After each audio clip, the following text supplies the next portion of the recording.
Oh, hey. Hey, Alex. What up, Alex, what up? do you like movies that are about one thing and then become about another thing and then become about angry, evil gorillas? That's the only thing I like in movies. I That hate is, everything that else. is. Do you like movies where characters that are supposed to be your protagonists then end up as, I don't know, kind of like Hydra agents who have magic diamonds that are lasers and can blow up satellite stations? I love Hydra agents. Yes, me too. But more importantly, Tim Curry. I love anything. Do we like movies where Tim Curry does a Russian accent, like he's talking a Yakov Smirnoff character? I love Tim Curry doing any accent. I love him doing a French accent as like the mustache twirling bishop villain from Three Musketeers. I love him as the pollution gas being from Fern Gully. The Last Rainforest? Hell yeah. He's played a bazillion villains and characters in animated television for decades. I'd almost argue this is one of his least villainous roles. This is movies where I was like expecting him to be worse, but I was like, oh, you're not so bad considering. You're not the main guy that we should be scared of. Yeah. I guess the main one we're supposed to be scared of is the monkeys. They're bad monkeys. They're ugly. They're ugly monkeys. They're just doing their thing. They're just defending their temple. I'm gonna be real Amy about it and say these are ugly monkeys. This monkey trash talks her way into saving the day. She's a monkey. It's about gorillas. I did not know that before getting into this. Welcome to Cinema Bias. We're talking Congo. Let me get the thing.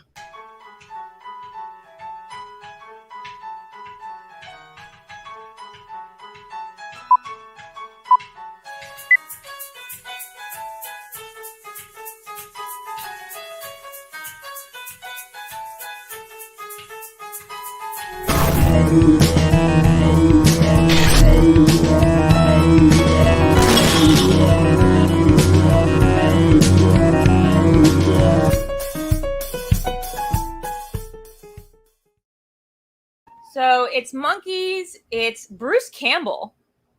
It's so many things going on. Alex, do you want to take real quick and just say what Cinema Bias is, though, before we start talking what Congo is and is not? Guys, get your shit together. Don't you know this already? Cinema Bias is a show. Guys, why are you here? Yeah, what's up? It's where Drew and I really dive into our movie biases, our biases for, against movies, certain genres, actors, directors, whatever it may be, or in this case, could it be screenwriters? It's one guy. And we really just break it down, why we have our biases, why we have or have not seen it until now, and what really stopped us from watching certain movies. And a lot of biases movie biases are subconscious. Sometimes we don't really understand why. Sometimes we've had them for so long and we're like, I don't know, that's just the way it's always been. And so it's all about breaking those fucking biases down. Yeah. And I would argue this show has taken a little bit of a turn from that original concept and has turned into what we like to call a little subgenre of the John Patrick Shanley songs. We have been going through the Shanley songs. We've been going through. Oh my god, I'm gonna take this away from you. No. We've been going through every single movie from the screenwriter and director John Patrick Shanley in a desperate bid to get him to show up on one of these episodes one of these days. He is the writer of Moonstruck. He is the writer-director of Proof. You guys know, or sorry, Doubt, not Proof. I'm always getting this confused. Doubt, you know, the one about like the nuns and the priest. He's like that guy. He wrote like the Broadway play of it. He like directed it. He also did Wild Mountain Time, which is how this whole thing got started. He also did We're Back, a Dinosaur Story. He also did, Alex, Dinosaur Story. Yeah, what else? What am I missing here, Alex? What did we do last week? He's also contributed to a handful of some of my favorite animated movies. You guys remember Thief and the Cobbler? Please, someone else in the chat. No. Yeah, he Joe vs. Volcano. Yes, thank you, Brian. Was actually his directorial debut. He wrote it as well. An original story we covered last week. If you have not seen it, check it out. But we're gonna dive into Congo, which he also wrote. He Moonstruck. He did Alive, that Yeah, the one about the crash survival plane. story. Yeah, with the rugby team. That, and also he did like a weird thriller with with like Tim Robbins and Yeah, Jodie and Jodie Foster's in it. Foster.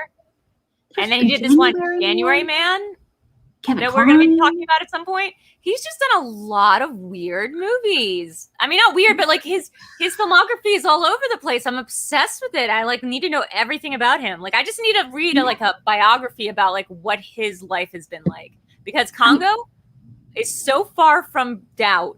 I don't even know where the median lies, but it's certainly not Joe versus the volcano. Ooh. Hey, thanks for Strapping Machine.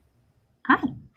Yeah, I absolutely agree. Before we went live, Drew, I mean, we were just wondering what kind of screenwriter he is. Is he an idea guy?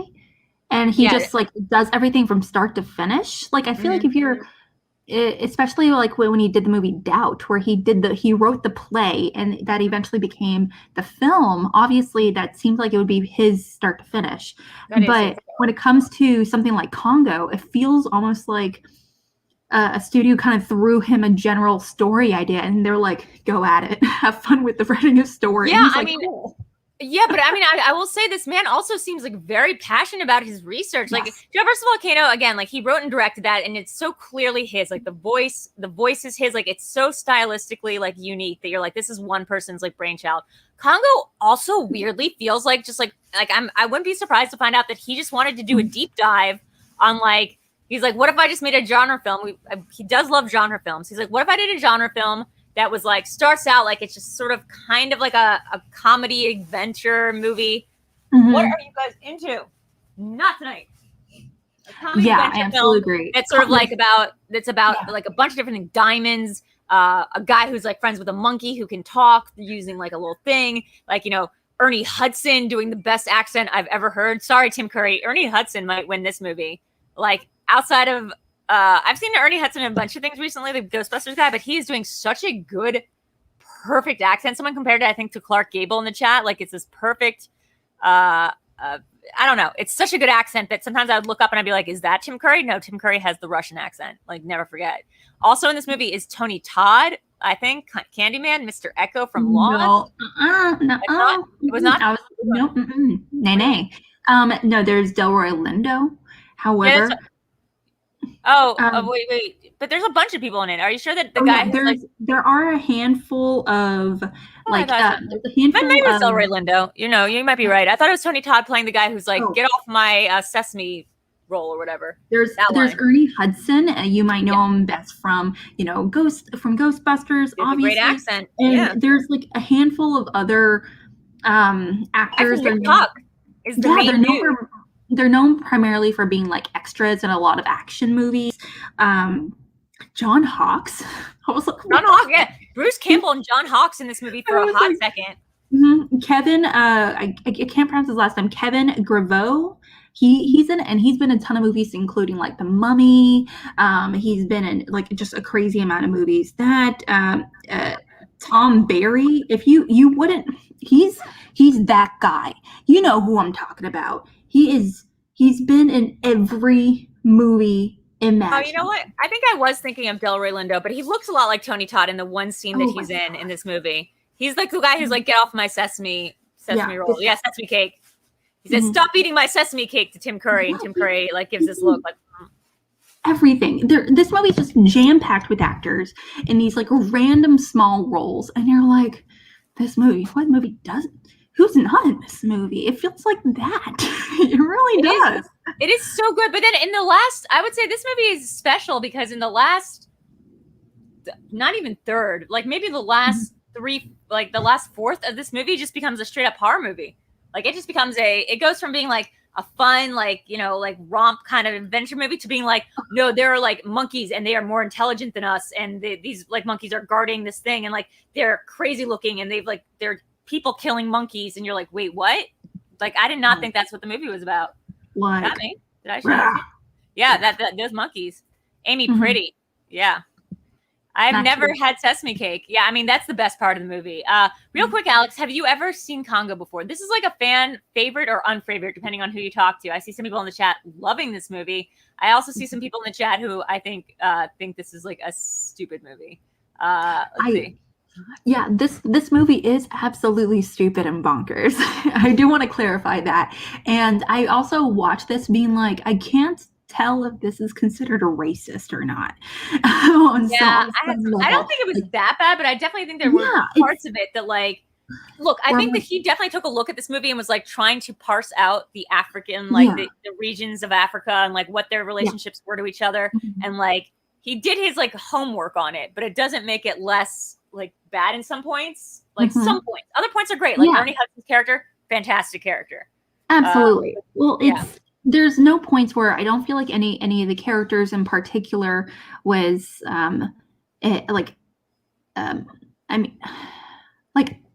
obviously neither one of us are African or African American or anything like that, obviously. But watching it, I was like, well, at the time I was like, if it is considered super racist, I can definitely see that. Absolutely. And I don't blame in the slightest. Watching it, it was just really weird to see. It took place, I don't know if it as a movie that was released in the mid 90s, if it was considered like a current film or if it was considered more of a futuristic film. I don't think it's futuristic. I think like the thing about like the talking monkeys, that was like huge in the 90s. We taught monkey sign language and we were like, this is gonna break through everything. But like I feel like we taught like 2 monkey sign language and then got bored with it, or like we were like, that doesn't actually do us very much. Like they've gotten some, and they didn't like teach each other sign language. So we kind of like gave up on it. We didn't like give them voices or anything, but like I don't think this was considered especially futuristic. I do think there's futuristic elements because that like laser thing, the whole subplot where Laura Linney is like, she's like the main character. She's like the plucky ingenue, but then she's also working for a private organization for which we are never given the clear story here. Bruce Campbell, who's introduced in the beginning, talking to her on an uplink, that's her almost fiance, or they were engaged once or something. They're no longer together. They were trying to get together. They were dating again. They were dating, but she refers to him as my former fiance or my almost fiance several times in the film. She's working for his father. They're trying to find these diamonds in the jungle that can do space-age futuristic laser thingies. And then there's like this other guy, which is the dude from Nip Tuck, and he's taught a language, gorilla sign language, and he's calls the gorilla Amy. And I've been very confused this entire movie because I spent the whole movie thinking Laura Linney was Amy because this guy just spends the entire movie shouting, Amy! And like you assume that that's going to be the main chick, but no, it's just the monkey. He's like got a really deep relationship with this monkey. And then, but Laura Linney's like, I think she's the bad guy in this movie because she goes to them under false pretenses, pretends that she's interested in like releasing the monkey, like the gorilla back into the wild. And that's like not her plan. She funds the entire mission. Tim Curry's supposed to fund it. And then he's like drops out because it turns out he's just like kind of a con man swindler who's looking for this lost city of gems. But he's not like a bad guy. He's not malicious. He's not working for the government or like a private organization that's only interested in lasers. Yeah. It's okay. So, and thank you so much for clarifying, Ryan. In particular, he says Michael Crichton wrote the book. I didn't know it was based on a book, so thank you. I appreciate that. His characters aren't the most three-dimensional, but the science is cool. And I definitely agree. Crichton is like known for writing a bunch of really interesting sci-fi books. I think he's the one that wrote Jurassic Park. So. Yeah. Definitely the same, and Westworld as well. And he also, his directorial debut is one of my 5 favorite sci-fi films of all time, Westworld, the original film. Yeah, he also did Sphere, I believe. He did a bunch of things. He did the Andromeda Strain. Everything in the 90s that was like action sci-fi was probably Michael Crichton. Yeah, I mean, if it is, I'm not surprised. Yeah, it's definitely It's definitely a weird one for sure. So obviously, like we were talking earlier, about whether or not it's if it was his idea start to finish. Obviously, that's not the case. But it's very clear that he really takes a lot of really interesting direction in terms of really translating sci-fi adventure from books really well. Now, that's something I actually really enjoyed about this movie. There's a real genuine sense of adventure, a real genuine sense of um, some genuinely terrifying moments in the movie, and but also like in fear as well. But it's also kind of taken with a grain of salt, where there's like a certain level of hilarity that comes with it.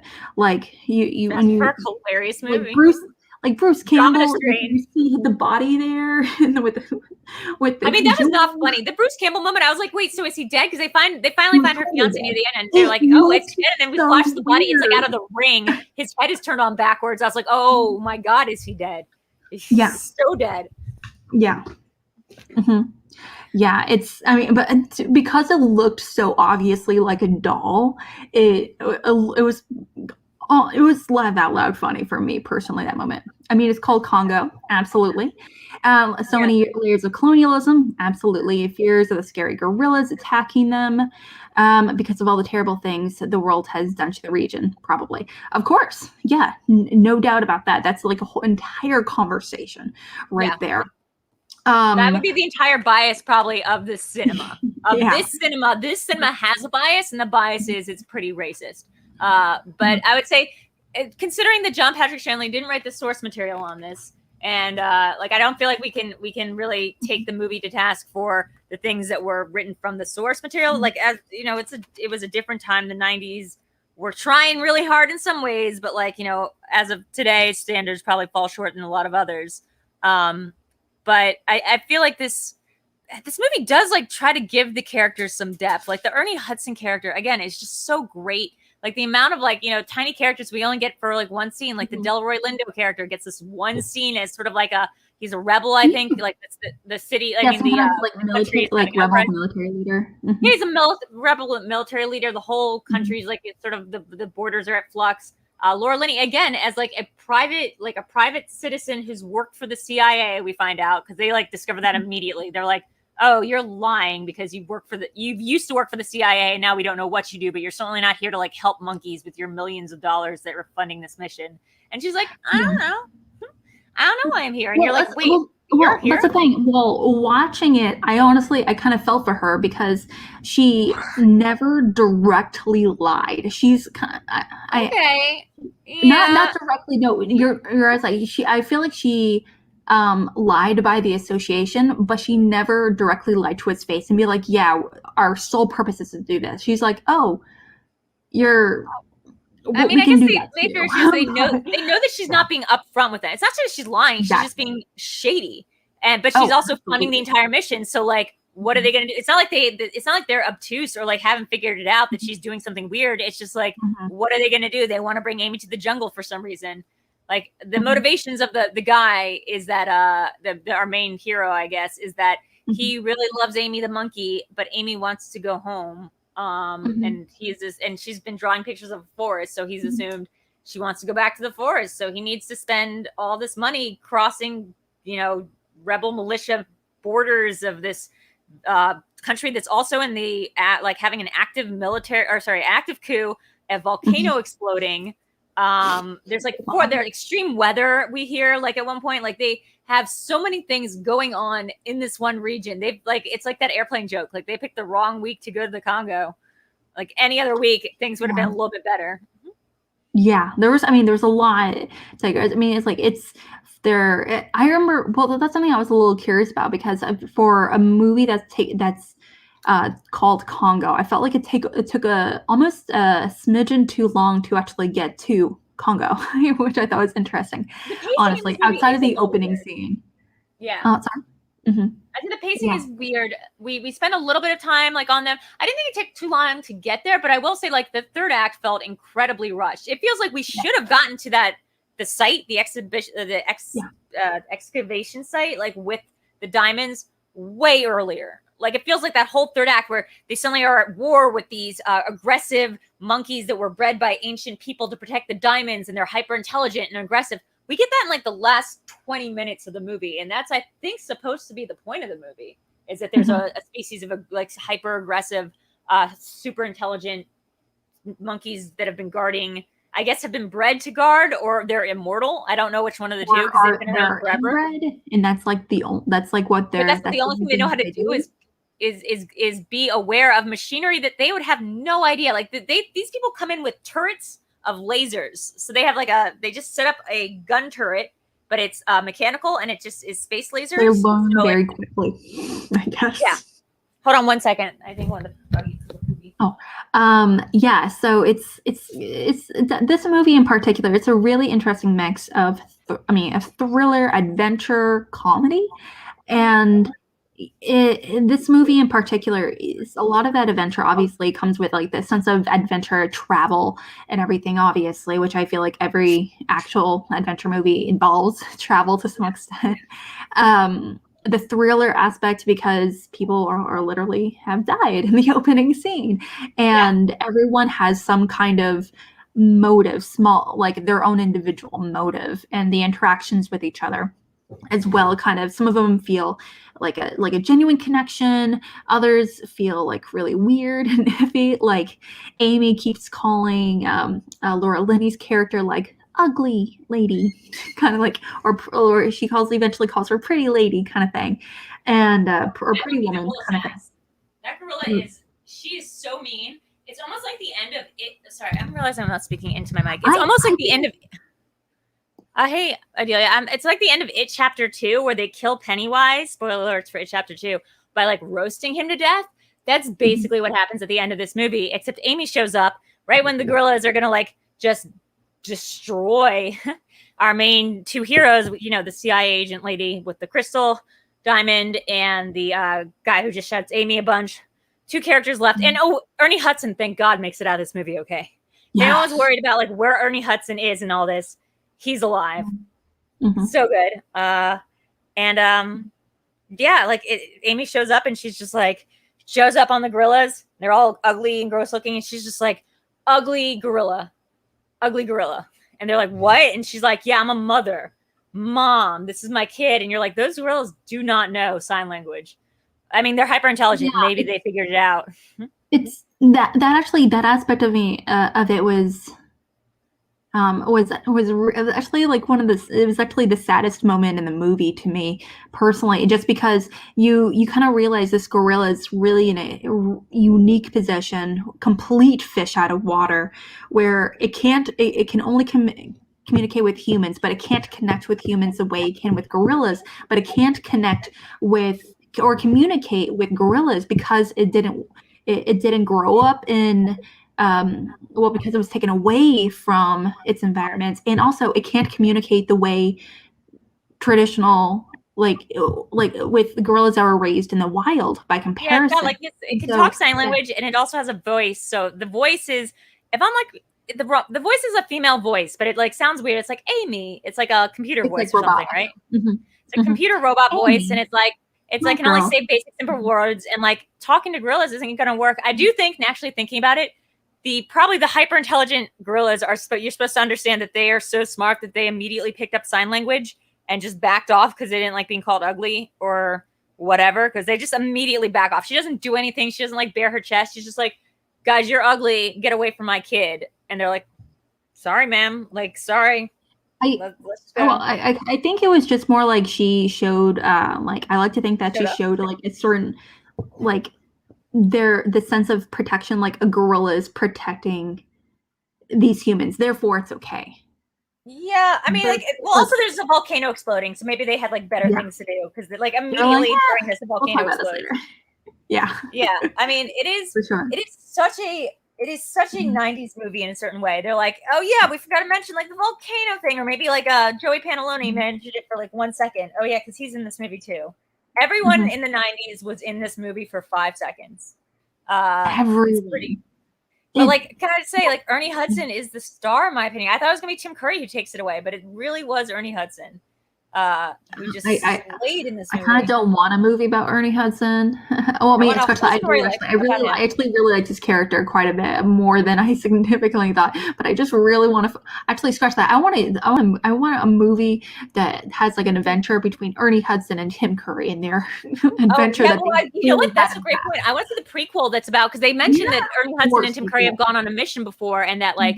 Or was it Delroy Lindo and Tim Curry? I think it was Ernie Hudson and Tim Curry have gone on a mission before, and all his like expedition died, and he had to drag Tim Curry out, like, you know, drag him out of the jungle alive. And I want to see that movie. I want to see the first time that like Yugoslavian Tim Curry, like he talks like Wanda from WandaVision from that first Avenger film, like Age of Ultron. He has this silly accent. It's real. Yeah. Well, it's not Russian. He's a Yugoslav, or he's not Yugoslavian. He's I don't know.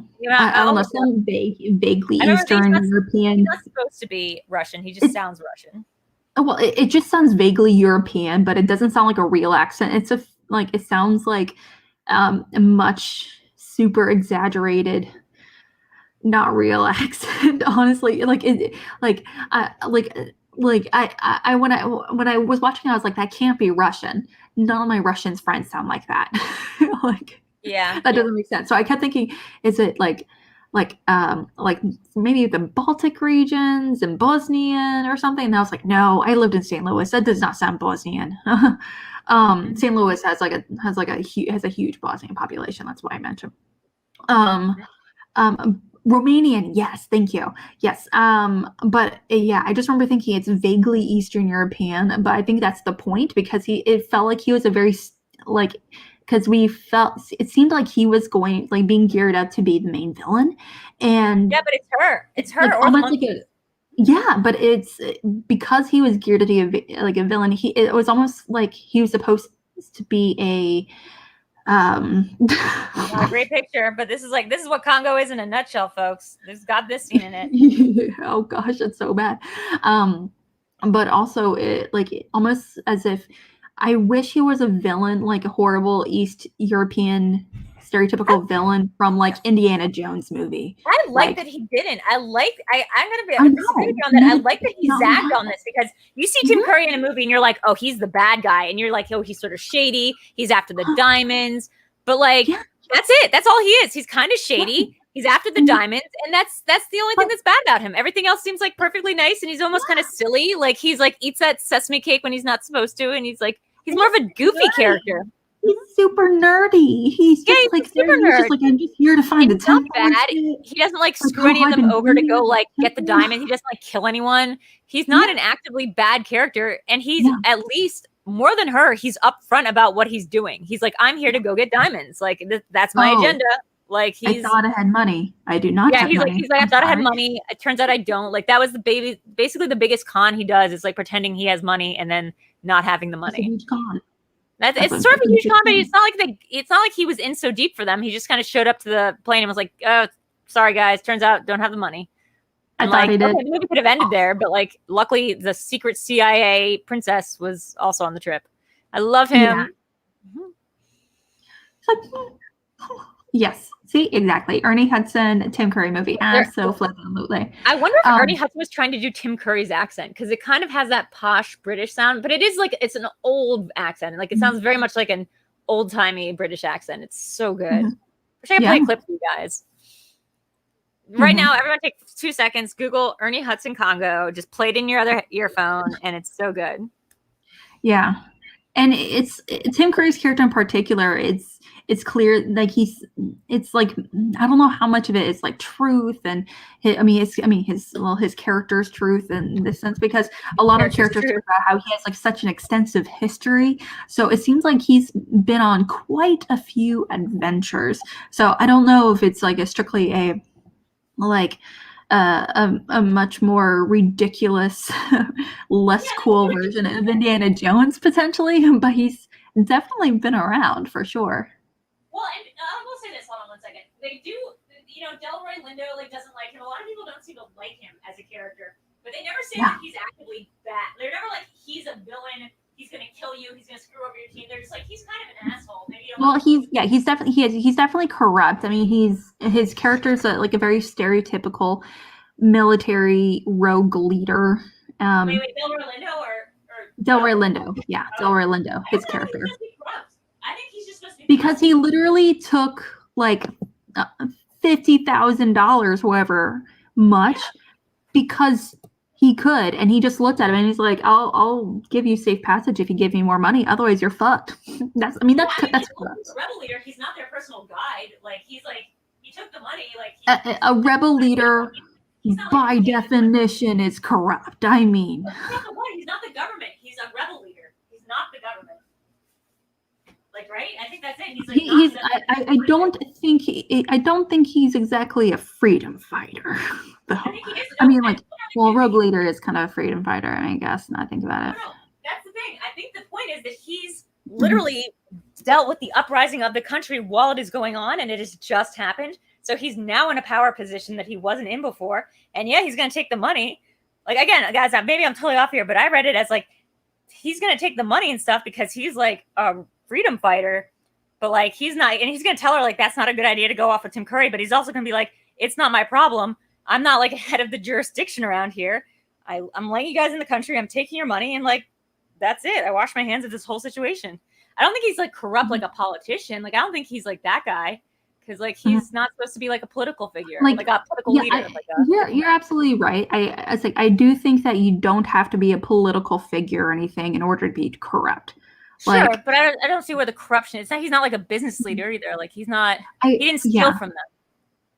Yeah, he just pretty much told him, I'm going to make sure you're killed unless you give me hundreds of thousands of dollars. Well, no, he said he's not going to protect them, right? And therefore, he knows for a fact they're going to get killed.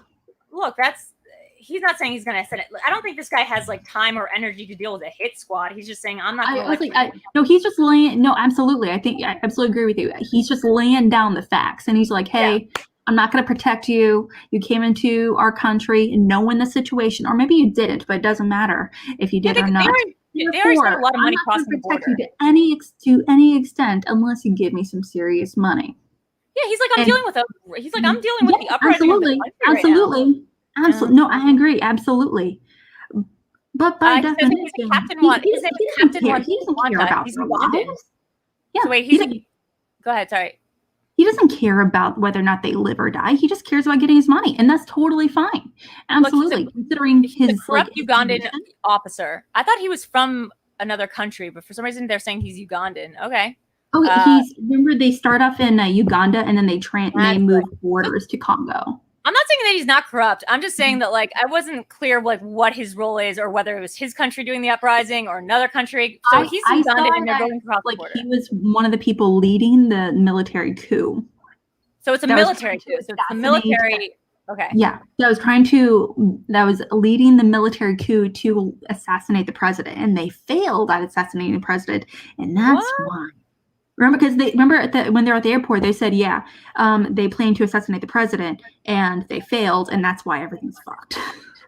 Oh, I missed that. There was just a lot of stuff going on. Yeah, that was a line that they said by what's his face. I can't remember his character's. I don't know. He was like the guy that picked him up from the airport and like threw him the stuff into the car, and they drove away. Oh, you mean Joe Pantaloons? The guy from The Matrix, Joey Pants. That's what he said, though. He said they tried killing him, they failed. Oh yeah. So one thing, real quick, you do know that the person who directed this movie is Kathleen Kennedy's husband. I don't know who that is. That Kathleen Kennedy, Star Wars lady. I know she is, but what is? I don't know who he is. No, his name is Frank Marshall. It's so I have a little bit of the backstory here. So Shanley said that Kathleen Kennedy and Marshall got in touch with him and asked him to read the Crichton book. And then he said, they called him up and I said, I read it. And they said, what'd you think? And he said, I like it, the title. He goes, this is dead accurate. That is exactly what I said. I like the title. Then I paused and I said, I like that it starts in San Francisco and they go to the Congo. I like that. And then they said, great, we'll make the deal. And he said, holy mackerel, they wanted this to happen. Okay, because I felt a great loyalty to them. I said, I'll do it, but the great white hunter has to be black. So in the book, that guy's white. Ernie Hudson's white. So it was Shanley's idea to make Ernie Hudson a black guy. I love that they made him Ernie Hudson then. I mean, that was Shanley's idea. And Shanley said, I can't do this thing where the white guy is telling all these black people what to do. I just can't bring myself to do it. And they said, totally fine. Makes sense.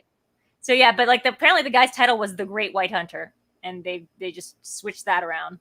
Wait, didn't that happen in another one of his movies recently where we found out a character was supposed to be, was that one of his where we found out a character was supposed to be like a white dude and then it turned out like Shanley himself like changed it to a black character? Or am I crazy? I don't remember. Like very familiar. I can look it up real quickly.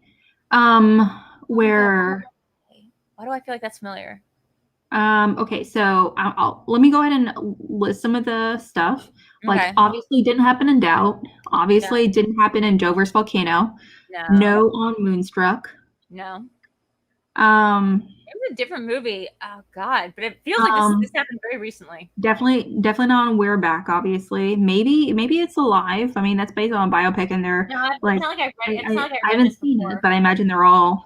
No, I felt like this is Um, something we talked about on Cinema Bias. Maybe it was for like another movie or something, like or something on another film that I've been covering recently. But I thought it was like one of these movies where like a character that was supposed to be a white dude was changed by Shanley himself. Okay, well, you know what? Ernie Hudson said of this hunter, putting in a performance that's like really great.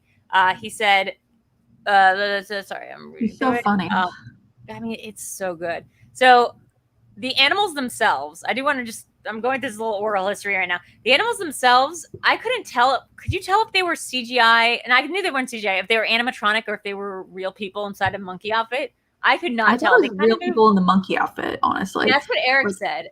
the costumes and everything felt very real, and so it like I it really meant looked like a like lot of them monkeys. looked like costumes though, I did including not Amy. think that was the case. I thought they moved like animatronics at Disney World. I thought they had really jerky movements. I thought like they didn't seem like people in people outfits at all. Let's see if we can get this image up. I thought they moved like animatronic people, like animatronic things, creatures. And it was like what 1 year after Jurassic Park, so it's not like they didn't have the technology to do like a That's CGI true. animatronic Hybrid. It is, however, incredibly expensive. Incredibly. That's my brain. I mean, you especially put the money at the time it was very expensive. Absolutely, and it still is. It's just like you putting the money to get Michael Crichton's stuff adapted, I would think. But I honestly don't know. I don't know. This looks like it could be a person in a monkey outfit. They move weird, but I will say that it looked pretty good for a 90s movie. Like the special effects look pretty good. Yeah, absolutely agree. It's Ernie Hudson apparently said that playing Captain Monroe Kelly was his personal favorite. Failure? His personal no, not failure. Personal favorite character he's played in his career. Yes, I would agree. I think that's the best role I've ever seen him in, and he's so good in it. Like I was like, oh, he should have been the romantic lead of this movie. Like he's like a very he's a very oh wait, we got a donation. Hey Drew, Congo was a bad movie, but it's fun bad. Okay, Amy. Style crap fest. Thanks for highlighting its greatness. Amy Good Gorilla. Oh shit! When you said it in the voice of Amy. Guys, keep donating because if you do it, so now it's Patreon or sorry, streamlabs.com/VideoDrew, you will have your note read in like a very Amy-like gorilla voice. That is how Amy talks. Bad gorilla, ugly gorilla. Someone's asking in the comments, has anyone seen? Thank you for donation, Alan Smithy. Has anyone seen the sequel, Congo 2: Electric Boogaloo? Oh, I see what you did there. No. But I do love finding out about John Patrick Shanley. God, I'm going to work really hard to get him on the show because I need to know everything about how he decides to do stuff. I need answers, John. I do. I need to know what, like, where, like, you're right, because this is the project. I think you were exactly right. This is the project that feels like it was not his movie. Unlike Doubt, unlike Joe versus Volcano, this was clearly not his idea for a movie. And I think we can read that into it. But he does his damn best with the material, and he makes a very good movie. This movie has great dialogue. It's got great pacing. This could have been like a very corny movie. And I know a lot of people are saying that in the comments it is. But like you have to remember, it's like, what, 30 years ago now? Like over 30, around 30 years old at this point. That's like 25. I know it's the 90s, but like that's 30 years ago. That's a good chunk of time away from where we are now. Of course, it's going to seem dated and like a little silly. And yes, the cultural stereotypes are not great. But the dialogue and the character work, I think, is like tremendously good. Like he does such great character stuff, even if they are like a little two-dimensional. The sesame cake line. Yeah, and it was kind of, and what I was a little surprised about is like watching this, and I was like, I mentioned to some friends and family that I was like, yeah, we're diving into Congo. Everyone whose ears perked up, talking about, oh my gosh, I love this movie. This is like my top 10 movies from the 90s. These are my top favorite movies. It has Laura Linney or favorite like action adventure kind of situations.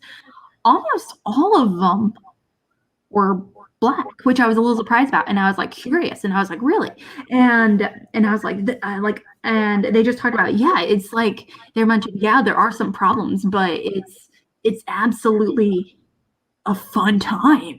And I totally agree. There are some things obviously that's hard to look past, obviously, but I think it kind of makes, like, I don't want to say it makes fun of it, because it doesn't.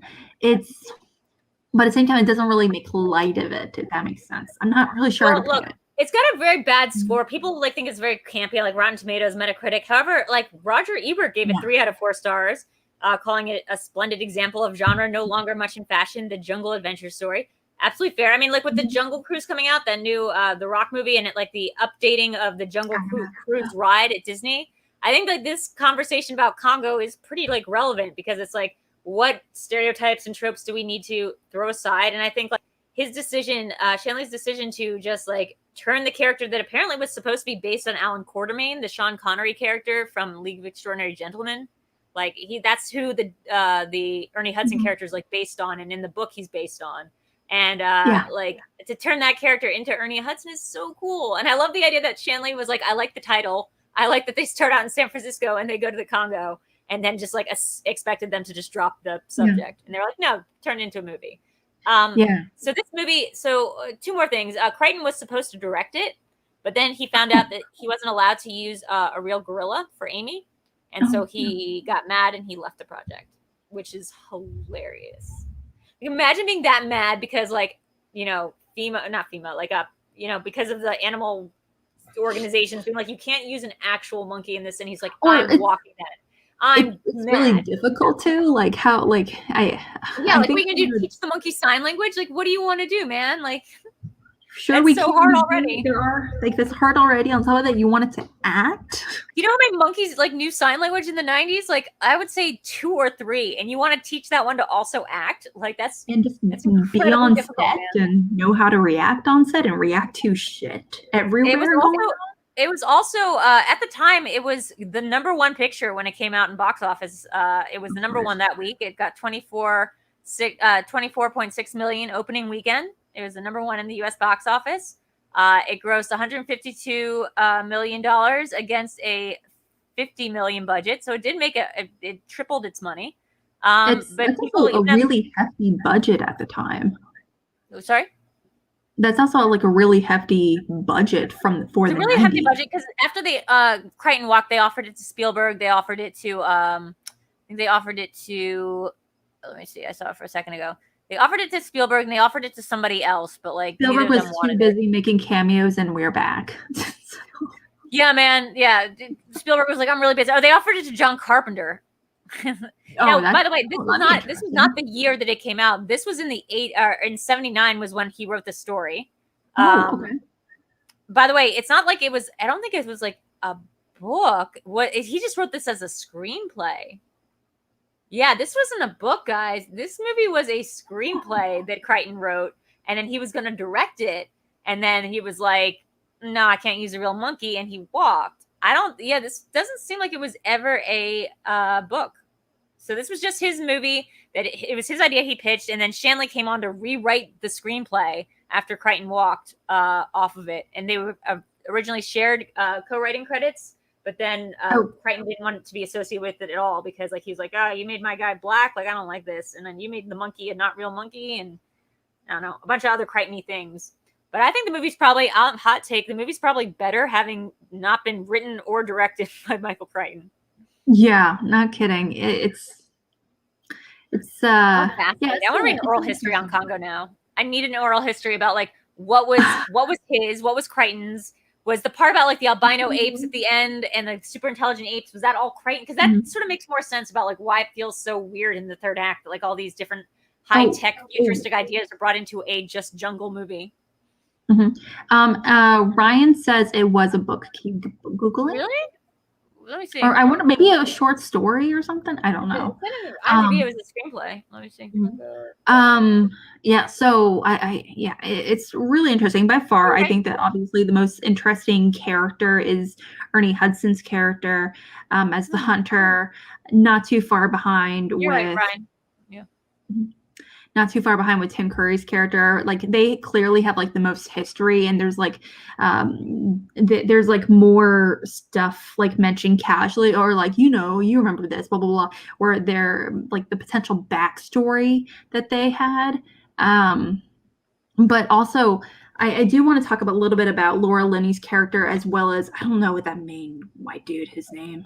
My dude, I don't know, Amy. He was like Walt. He was like screaming Laura, like Walt. Dr. Karen Ross and Dr. Peter Elliott. Before we do that, real quick, can I tell you what the original plot of Congo was? Because I'm looking that up now too. Ryan's right; it was a book. I should do this kind of research before the episode, by the way, guys. This is not very professional of me, but I do need to tell you what the original reveal was about these monkeys. They turned out not to be monkeys at all, but a cryptid gorilla chimpanzee human hybrid. So they are part monkey, part human, and they are they are aggressive, like not like monkeys are, and they're ruthless and partially nocturnal and extremely social and form troops and so like War of the Planet of the Apes kind of situation. Yeah, they're killer gorillas that are part human, organized, and they do know sign language. So it is Planet of the Apes for them. Yeah, they're evolved, intensely evolved. No, they didn't evolve. It looks like they were bred, maybe like by the group who wanted to protect their diamonds. I don't know. Let's see. I don't know if they were evolved. It's a human gorilla situation. So I don't know if like a human and got with a gorilla or what happened, but like it says gorillas, they're not gorillas by any modern biological standards. There was some kind of like DNA splicing situation. It says that they are the word it's like a specifically African word, it looks like, called a kakundakari, an African primate cryptid, which is a purported small human-like biped. So it was like a Loch Ness Monster, Bigfoot. Like it's a I think so far it's not been proven to exist, but it is a like human ape hybrid. Oh, like whatchamacallit? Like shoot. Like definitely Bigfoot, yeah, for sure. But like like 100,000 years ago when we were like Neanderthals, and there are like several. Like there's like one, and hypothetically there was one that branched out and became. There's a really short wiki. It's called the Agagwe too, is the other name for it, and it's a they found one in 1937. Some guy says he saw one, and then in 1927 another guy said he'd seen one, and that's it. That's the entire Wikipedia. Sure he did. Man killing a pony-sized cat baffles East African hunters, said this thing from 1960. African mystery beasts. Okay, so these are just like, it's like an urban legend, or like a rural legend rather. Dude, I love some urban legends. I love this. I love that these things are not just like intelligent like humans, but they also know about lasers like humans. Like they're able to avoid lasers, and like we get this whole thing about how they're able to set up a perimeter or breach the perimeter that they've set up, that humans have set up, and they're like super intelligent. But we only have 20 minutes left in the movie, and we have to get through so much stuff, like a volcano exploding, the reveal of like that her fiance is dead, the reveal of all the diamonds that are real. So they've just got to put the intelligent super apes like in one little category and be like, okay, but like we're just moving through this. It becomes very Legends of the Hidden Temple in the last 20 minutes of this film. They're just rolling through, and they spend so long to get there. They spend the rest of the movie trying to get there, and like literally trying to get to this one location, only to reveal super hyper intelligent apes and like 20 other things. I don't know. Yeah. Hey, Brandy. Yeah. Oh, Alex, what you want to talk about Laura Linney? So let's go back to her for a second. Specifically, I did want to real quickly. I just wanted to bring up that picture because I thought it was so cute and funny. It was just random, adorable little moments in the movie. I was I don't know. Sassy. But I'm into it. From Amy's perspective, this movie is Sex in the City. She's just going to she's going to Mexico. She's going to have a martini. She's going to call a bunch of other girls ugly. And then she's just going to like find a silverback and be happily ever after. That's her Mr. Exactly. Big. Mm-hmm. Absolutely. Get her Mr. Big. What a horribly toxic movie. Okay, so what I want to kind of mention is that Laura Linney, I definitely agree with you. Like we kind of mentioned earlier, I definitely think she's shady, but I was kind of on her side a little bit. I think. Yeah, well, I mean, she's literally there to do a job, and she's like there to focus. And there's a few points where, like, Amy the gorilla, she's messing around and she's doing gorilla stuff, and she like knocks over a bunch of very difficult to get by expensive equipment, and she's like, how am I going to communicate with the rest of the world? I need to communicate, and I can't do that anymore because your fucking gorilla just toppled it and broke it all. And I think it kind of occurred to the other doctor dude, and he's like, oh shit. And she's like, yeah, better get your shit together. And I really felt for her in this whole situation because, like I said, she is trying to get there.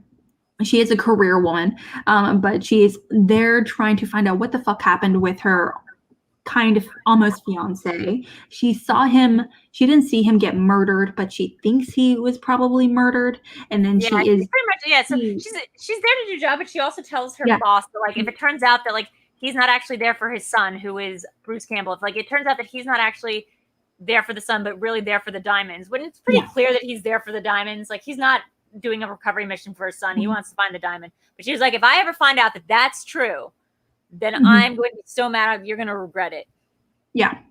Yeah, it's that she takes power. And the thing is, like I said, she's not like a stereotypical, I'm a career woman and I'm going to learn from this doctor and a monkey relationship, like gorilla relationship. She's definitely, there's more to her than that. And she is affirmative.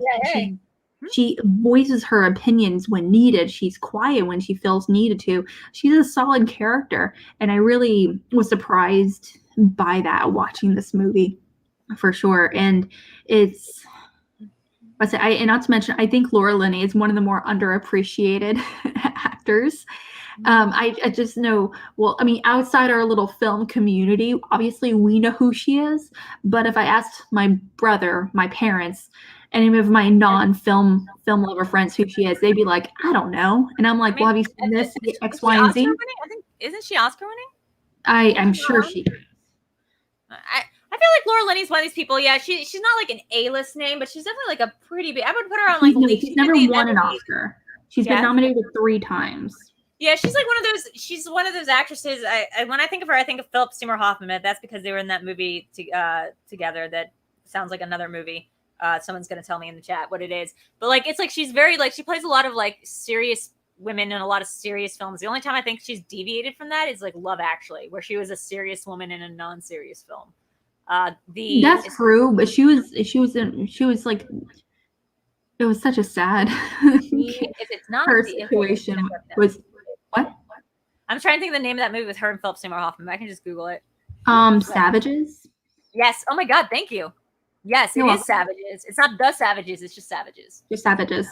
Yeah, she was also. I remember her being nominated for Kinsey, and she was also nominated for You Can Count on Me from 2000, which is a drama. But she's mostly known now for doing TV. I mean, like obviously Ozark. I remember her doing The Big C for a very long time. But yeah, like I mentioned, so she's not necessarily an A-list star. She's just one of those actresses that I feel like you can rely on. Like no matter what it is, you know she has it in the bag. Mm-hmm. Yeah, totally. I love her for that. She's fantastic, and again, completely underrated. Yeah. Mm-hmm. But so is there anything else what do you think your big takeaways from this movie were, Alex? Like, did you watch this and think like, oh my God, like I love it, or oh my God, I freaking hate it? What is your big takeaway here? My big takeaway was I thoroughly enjoyed it a lot more than I thought. I knew nothing. I never heard of this movie until very recently. Like I just did not know it existed. I did not know anyone that was in it. I mean, like if you look at the movie poster, none of the stars are on the movie posters, right. and I thought it was going to be like initially it was going to be like a Mighty Joe Young situation. Oh yeah, I was very unclear about what kind of movie this was going to be. Very, very. Yeah. True. So when I watched it, I didn't realize it was going to be campy and adventure, sci-fi. kind of movie, and I really enjoyed a lot of the tone for what it was. It felt like a movie that knew what it was, even though looking back, I don't know if it actually did know what it was.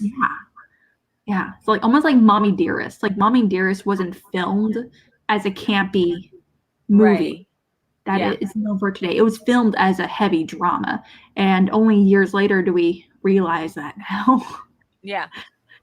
So I mean, I enjoyed it. I have to say, I enjoyed it thoroughly. I thought it was a great film. I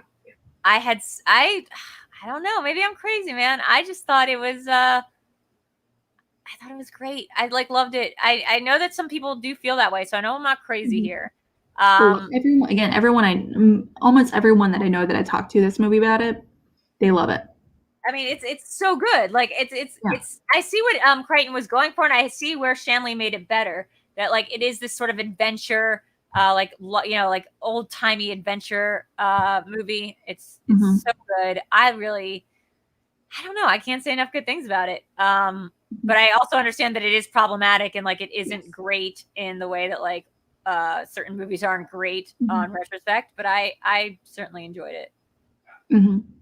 Absolutely. Having never read the book, I am curious if it's one of those situations where it translated well, like if the book indeed have a lot of that adventure comedy, that campy aspect. I don't know. Can a book be campy? I'm not sure, but yeah, it can be. Yeah. But I wonder if the book had a lot of that the movie picked up on at all, or if that was almost exclusively Shanley's contribution. Good point. I don't know. Yeah. Like, it could have been either. Like, I think that like probably the dialogue, like when I think of the Sesame Cake line, which I mean we can talk about it, but I feel like that's everyone's favorite line from this movie was the thing about the put down the sesame cake. Great line. That's Delroy Lindo. Is it now I'm kind of curious though, by extension, is it one of the few movies that actually is better than the book? Like again, probably. I'm just gonna go ahead and just announce that's I haven't read the book, but I'm just gonna announce, knowing what I do about like Crichton's books, that like, and especially because people don't think this is so great. Like people aren't like, this is a great Crichton book. Like even Crichton fans are like, I'm not a huge fan of this book. So I'm just gonna go out on a limb and say, yeah, it's probably way better. Well, that was like, okay, maybe, and I'm sure, like you said, and I don't know if it's better. I'm not a huge book person, to be honest. I don't read that many books all that much. It's okay. But a handful of my favorite movies are based on books, and I feel like they are, to me, some of the best book adaptations that can be, and they actually improve my understanding of the book and improve it in a way where it just really expands on it. Like American Psycho, for example. I feel like the movie is so much fits the book perfectly, but it also expands. It captures a lot of tones that I feel like the book really emphasizes, but in different ways. And so I really appreciate it so much more. Like in Stardust, the movie is, I love the book, but I fucking love the movie. Look, man, it happens. Sometimes sometimes it's just what it is. Like I am just starting to have like such a huge thing for John Patrick Shanley's work. Joe versus Volcano, I just love. Like I love the whole thing. And I don't know. Like what am I gonna say? I love this guy's work, and I'm so glad that we're just going through thing by thing and just going through every single one of these and making sure that we click all his movies. Well, something I am a little curious about, because he wrote I'm trying to find it. Oh, wait, hold up. He wrote this movie right after We're Back. Oh my god. Like this movie was No. okay, so We're Back was 93. This movie was 95, and there's no projects in between. Oh my god. There's in the movie before that he participated in Thief and the Cobbler, like the year before he wrote the movie. We're Back and Alive actually were released in the same year, so it kind of feels like We're Back was, because Alive is a very morose biopic, horror. Although the poster would have you believe otherwise. The poster is terrifying. It's a terrifying story. And then I feel like he wrote We're Back almost to counteract that, because he needs something lighter, something to kind of refresh him a little bit, because that's a very dark part of the mind to go to. And then he's like, I want to continue all this like weird animal dinosaur sci-fi aspect, and so I'm going to write Congo. Mm-hmm. And no. Apparently that's not what he did. Apparently he was never like, I'm going to go write Congo. Congo was like, please come write us. And he was like, I don't know. I like the title. The title's Congo. Like what else do I like? I like that they go from San Francisco into the Congo. That's all. But he decided to take up that project. He took up the project, he says, as a personal favor to Frank Marshall and Kathleen Kennedy. Oh, well. He did not. He says that he did not want to do this movie, and I believe him. I don't know. Maybe it's just me. I believe him that this was not the movie that he didn't make, but that is one contribution, if anything. I'm sure he added all the jokes. I'm sure he added a bunch of these characters and like I'm sure he did. I'm sure everything he did made this better.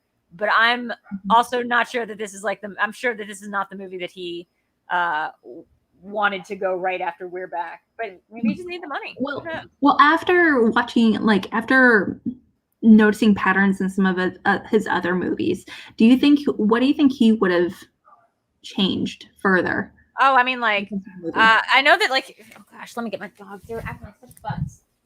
Come here. Yeah, I think I don't know what he would have changed, to be honest, because I don't know in particular if if anyone's in the chat has read the book. Please let us know.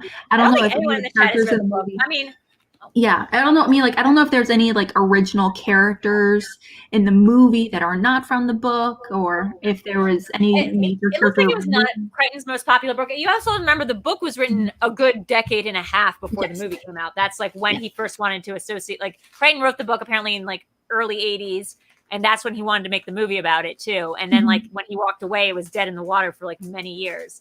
That's like, you know, they went to Spielberg in the 80s, they went to Carpenter in the 80s. It was only like when they decided to rewrite it was like in the 90s. Yeah. So do you think that he would have loved to see anything else? Like change in the movie? I mean, I don't want to speculate on like what he did and did not do, because I just don't know, and I don't want to like attribute anything to him, especially since we're doing such a Shanley sans. But I will say that like I imagine like just that one change, making Ernie Hudson, the Great White Hunter, a black character, and just like it seems like his sort of first reaction to the initial script, I can only imagine like how problematic this initial book was. Like if it was written in the 80s, which is like a very 80s, then there was probably a lot more like racist characters in the book than there were in the movie in like the mid 90s. Yeah. Problematic? What? Crazy. Yeah, it's probably very problematic, but they didn't have that word yet. Okay, well, guys, we are going to be we're going to be wrapping up the Shanley sans essentially over the next few weeks, and we only have a few movies remaining. Drew, what movie are we going to be covering next week? Oh my god. I think next week we decided I actually don't remember the name of it. We're doing the crazy one. Hey, stop it. Yeah, so next week we are going to be covering one of his first films he ever did. Cool. One of the first films he actually ever wrote, actually, and I think he's the second one, is actually called The January Man. It was released in 1989, has a lot of really interesting characters, including Chris Klein, Harvey Keitel, Susan Sarandon, Mary Elizabeth Mastriano, a nice little reunion with Danny Aiello. Oh, this movie sounds intense. Have you told them what it's about yet? It's going to be a very intense film. Oh, wait, are we talking January Man or are we talking the other one? Oh, I say, wait, do you want to talk about Five Corners, the weird one? Yeah, are we doing? Because I remember. Oh, I forgot which order we're doing them in. My bad. Yeah. We're gonna be scratch that. We're gonna be talking about the week after. Next week, we're gonna be talking about his writing, like big screenwriter debut, and that's with Five Corners. And Five Corners stars Jodie Foster, Tim Robbins, John Turturro, and it's John Turturro. Damn. John Turturro. Yeah, you went there. Yeah, and it's about a psychotic young man returns to his old neighborhood after a release from prison. He seeks out the woman he previously tried to rape and the men who protected her and the twisted ideas of love for her and hate for him. Oh, no. This feels weird. I'm scared to watch it. Guys, I think we made it weird. No, this actually, you know what? I'm interested. I'm very interested in this movie because knowing what we do after watching Moonstruck and Joe versus Volcano and Wild Mountain Times, we do know this is a very, Patrick Shanley is a very romantic writer. I think he has a lot of romantic ideas and he writes his characters in a way that they express a lot of ideas romantically, I think. And I think it'll be like interesting to see what his debut was like. And especially dealing with such like let's say it, like pretty edgy subject matter. As like, you know, this almost sounds like a Scorsese film. Like this sounds pretty dark, guys. So I'm imagining it's not going to end happily, especially with a cast like that. John Turturro, Tim Robbins, and Jodie Foster doesn't really smack with high comedy. The tagline, guys, get this. Oh God, can you show can we see a poster? I'll bring it up here in a hot second. Friends last forever.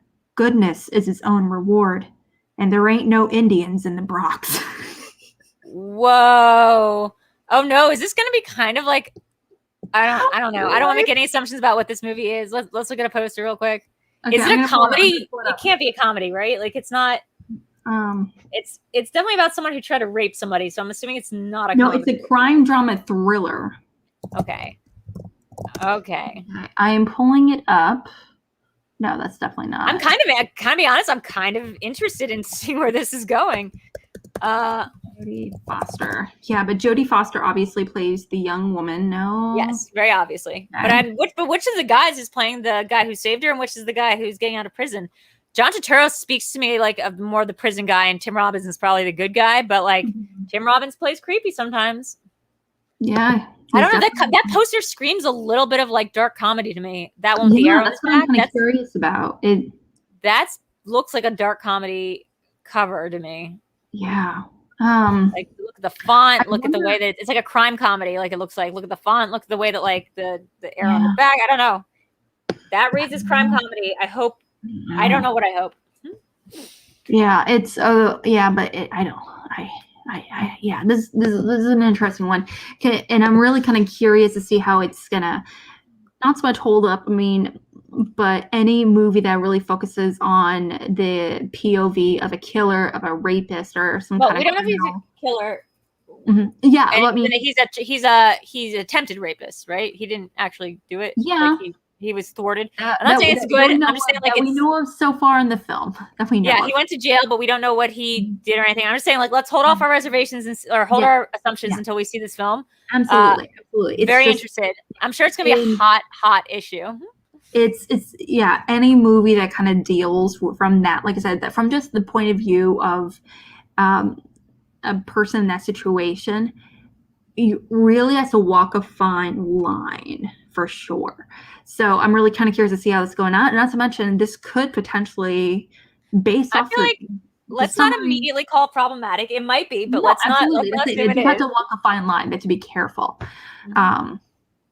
So I'm really curious to see how this is going to go out. Not to mention, I think we can both agree, though, this is a writer that does romance. This is a writer that loves having male characters that are confident in their emotions, that are very very emotionally complicated, and they like to voice their feelings a lot, which I love. So I'm kind of curious to see how that's going to play out in the rest of the movies. Yeah, me too. Where can people find you, Alex? Since we're wrapping things up here. You can find me up there in the corner on Twitter at @real_AlexMac. You can also find me just being part of the Call to Action group where we do a bunch of stuff over there. And as for me, you can find me over on VideoDrew across all social networks. I'm here. Please like and subscribe and comment. Always forget to say that. Maybe there's like something like pathological about me that I don't want to like self-promote too much. That's probably not it. Why? I do so many shows. We're doing the Congo quiz on Thursday. Alex, I'm sad you might not be able to join us for that, but we do have Adam Collins joining us for a Congo quiz. A bunch of other people are going to be signing up for that. I think Tim Franco is signed up for it. So we got a couple people I love there. Tim Franco. He's great. Yeah. It's a lot of people's favorite movie, or like one of their favorite movies. Like we did an Inglourious Bastards quiz with Sam Levine yesterday. That was awesome. Oh my God. Sam brought so many props and like fun stories about like being on set. It was so good. We had so many people on: Brother Lomas, Collins, Paige, Andres, myself. It was a huge room. I'm trying to think if I'm forgetting anyone. I am forgetting a couple people. I'm trying to Snyder came on, Jeff Snyder. Yeah. Then on Sunday we do Live in the Dark with VideoDREW. That's usually around 8 p.m. Last week we had on Josh Rubin, the director of Werewolves Within. We have on this coming week, we have Mike Mitchell from the Doughboys in the movie The Tomorrow War, which just came out. So check that out. I'm starting a new show with Adam Collins on Saturday at 7 p.m. called Why Are We Like This? This goes over sort of ours and our guests' like love of pop culture, where we got started, what sort of informed our pop culture sensibilities. That's going to be starting on Saturday. And then, this every week. And I do like a Pokemon show. I'll try to do it like every day. That's about it, guys. Sign up for my Patreon. Yikes. Ooh, can you tell me like what your Pokemon Go situation is like right now? Oh, it's not Pokemon Go. It's regular Pokemon, girl. I've gotten into regular ass Pokemon. Look at what I have on me. I just have like a straight up VMAX booster box on me for the Eevee's Heroes, the new Japanese. How much does that cost? Don't want to talk about it. The fact is, I have so many Pokemon. Like, you have no idea. I have these 3 binders, which just represents like a small collection of my good Pokemon. And let me tell you something, Alex. I only got into Pokemon like a month and a half ago. I didn't know anything about them before this, and I've just gone super hard into them. I love these little pocket monsters. Yeah, I don't play the game. Mm-hmm. Yeah, I really, really do. You like Pokemon? Are you Pokemoning? I play Pokemon Go quite a bit more than I should. That's what I originally got into, was Pokemon Go. Are you going to go to the DC event? Wasn't there like an event in DC for Pokemon Go week or something? I have a hard time with the idea of like paying money for it personally, like just because like I remember, oh my gosh, like 2016 summer. Like I remember, oh my, I grew up loving playing Pokemon. My brother and I entered in Pokemon card tournaments when we were little. You are a Pokemon person. I used to know the Poke Rap like start to finish. I loved what. Pokemon was my shit for like a good several years. I played all of them. I played Pokesnap all the time. Got Pokesnap on me right now. I have so Pokemon. It's perfect. I was obsessed with it on N64. That I had when I had Game Boy and Game Boy Color. Game Boy Color. I beat Yellow, Blue, Red, technically Orange. We had Platinum and Crystal. We just sold both of them. Pearl, Silver, Gold. Yeah, we had a gold. Yeah, I was all over that. So, may I ask you, what happened to your old Pokemon cards, Alex? No big deal. I sold them. Girl, did you sell them this summer and make a ton of money? No, I wish. I kind of wish. Otherwise, I would just mail them to you because, like, I think I was like in 4th or 5th grade where my brother and I decided that Pokemon wasn't cool anymore, and we were like, okay, we're gonna sell all of our Pokemon cards and get. Yeah, girl. Yeah, I got into Pokemon because I found a bunch in Eric's closet, like his childhood closet. Apparently, his parents threw out the binders of good stuff, but I found a bunch in a bag, and I was like, I wonder if these were worth anything. It was like 2 months ago during the height of the Poke Bubble, and so I started selling them, and I was like, oh hell yeah, I can make some money. But then I also started buying them, and then I started getting addicted to buying a bunch of Pokemon, and so I don't think I've made any money actually. I think I'm probably in the hole for a bunch of Pokemon. Everyone has a thing, and I love a lot of like. I think I tagged you in a few like Pokemon clothing ads I saw. Like it would be like I think I did. It was like on Facebook where it was like a it was a polo, but it had like oh yes, yeah, I remember that. There was like a thing, but it was like a stitching of like a Bootylicious Pikachu. Oh my god, the Thickachu, as they call them.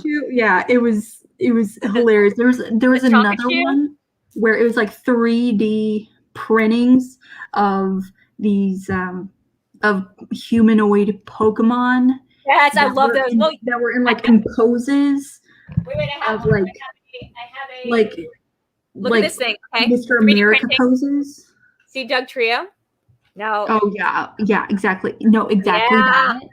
Exactly that. Only with like Charmander and stuff. Now I have to find it. Now I have to find it. The ones I think those are technically the Pikachu, like the swole Pikachu ones. Oh, it's so upsetting. Oh, I love it so much. Oh, there it is. There it is. Yes.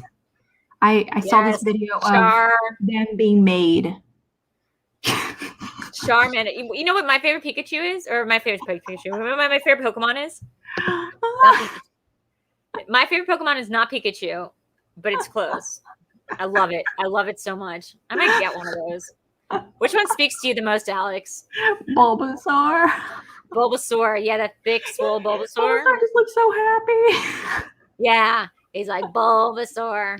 Bulba. I didn't realize until watching Pokemon that, like, because Eric has me watching the cartoons, I didn't realize how much like Groot is sort of kind of based on like the Charmander evolution in Pokemon, because it starts out like super cute, being like Char, and then it like turns into a surly teenager who's like Char, and it's like, and he's like he ends up being a complete dick. That Charizard. Well, he ends up we just got to the part where he evolved into a Charizard, but I think he's a dick. But he's also, what's funny, because we later find out, is that Charizard is not that big. No, I found this out by reading the stats on him. Charizard's 5'7", like he's barely taller than me. It's weird. Not only that, but when you put him in a group of other Charizards, he's still incredibly small. There's like 15 foot. He's Charizard. Specifically small Charizard. Like the Charizard is Charizard. There's actually an episode where in the original we're watching all of them, for a few seasons, where he drops him off at like a Charizard reserve. Oh no! And he drops him off because he knows the Charizard he feels like he finds like a new Charmander family essentially, and he's like, this is where I'm meant to be. And he's like, he's like, Dad Ash, can I stay here? Daddy and Ash? He's like, Daddy Ash. And he's like, okay, and it's like a whole thing, and I'm like, oh my god, Alex, I didn't know this about you. We should just like start a new stream going on the Pokemon stream, because I'm gonna be ripping some things. It was it was a whole thing. I cried my eyes out. I watched the Pikachu episode that was like that, where he finds a Pikachu family but he chooses not to go with them, but like I definitely started crying in the car watching that episode with Pikachu, like finding his little tribe. I mean, I have so many thoughts on Pokemon. Like, you have no idea. Like Team Rocket, we need to talk about James' whole thing. And James is a great queer character who I'm not sure if they ever address that, but he is a great queer character in this world. And I just love their relationship. They're so cute together. They're just like best friends, and everything's completely platonic and everything. Or the only thing I hate is Meowth's stupid Brooklyn accent. It drives me nuts. Meowth, and also how the episode where you find out how why and how he can talk.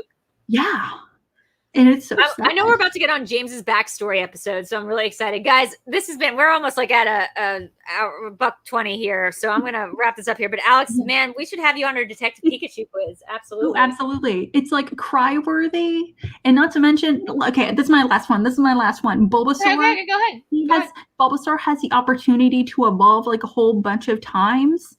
To become more powerful, and then he's like, no, I don't want it. And he's like, I do like that. I do like that they have these arcs here where like some of them, like Pikachu is choosing not to evolve, and like I guess they'll just have to find a Raichu at some point that's like Ash's Raichu, but like, yeah, Pikachu's gonna start evolve. Charmander, no problem evolving. Charmander is ostensibly the cutest one that you would think would just say char forever, but like he's like, nah, get this thing where like my light can go out if I like don't have enough like freaking, oh my gosh, like he started out as such the sweetest Pokemon, and he's turned into the biggest dick Pokemon. He's not like a huge dig. He's just like out of the Pokemon. He has the little Charizard syndrome. And I do like the Charizard syndrome, little Charizard syndrome. Like it's a Napoleon complex. It's a Charizard complex. I do like the Jigglypuff thing where Jigglypuff has shown up and like is kind of stalking them, but also is like wants to be a performer, but then also puts everyone to sleep. Or how all the I can't remember what the nurse's name is, but all the nurses are like cousins. and they're they're all they're all related. I do like how And there's, like, thirsty 50 Brock is all the time. Like he's so so thirsty. Every episode is like him just lusting after a new iteration of the same woman. Yeah, it's so weird. It's The Chansey hilarious. episode I watched last night where they all go to the so- hospital and Chansey's around and she's like, Chansey. She's like clapping her hand, but then there was a really creepy doctor who kept hitting on Misty, who's like 7. Whole thing. Love it. Like Togepi's whole thing, being an egg with Misty, and then becomes like. Oh, I don't know yet. I don't know what Togepi's deal is. We just got to Togepi. Never mind. Have you not seen? Have you seen Pokemon the first movie? No, I didn't know anything about these stupid little pocket monsters. Okay, we're gonna take a break in our Shauna. Between John Patrick Shanley and we are gonna do the Pokemon movie. We're gonna take a break in our Shauna Sans. Well, I think Eric would probably like me to finish the cartoon before I do the movie. I think it's probably the way Eric. I don't think you need to, honestly. Okay. It's not one of those things where you need to watch the entire first season or anything like that. You can really watch it, and also I think it's actually a solid standalone movie. We can just dive into. You let us know, because I have to defer to Eric because he gave me all his Pokemon cards. So Eric, you let us know whether we should do it next week. Eric, please give me a verbal confirmation. Let me know. I love the first movie. I still cry watching the first movie. So is that going to finally tell me what the deal with Mew and Mewtwo is? Yes. Oh my god. If it was up to me, I cry. This same channel where I'm just gonna be doing a Pokemon stream in like 10 minutes, but like check that out, because look, I got one of these jumbo cards, and one thing that annoys me, Alex, and this is my last point, I promise. One of the things that annoys me about these stupid jumbo cards, did you have to deal with these when you were a kid? They're so dumb. They are different sizes for the jumbo cards. They come in different non-conformity sizes. So this is a jumbo card, but this is also a jumbo card, and they're like extremely different in sizing, and that's very annoying for sleeving. I do like the Galarian Rapidash, though. It looks like a unicorn. What Pokemon is that? Oh, it's Rapidash. It's just from the Galarian region, which you might recognize as a word that is the British. It's like their British and Scottish region. So like their version of Pokemon. The unicorn is the national animal of Scotland.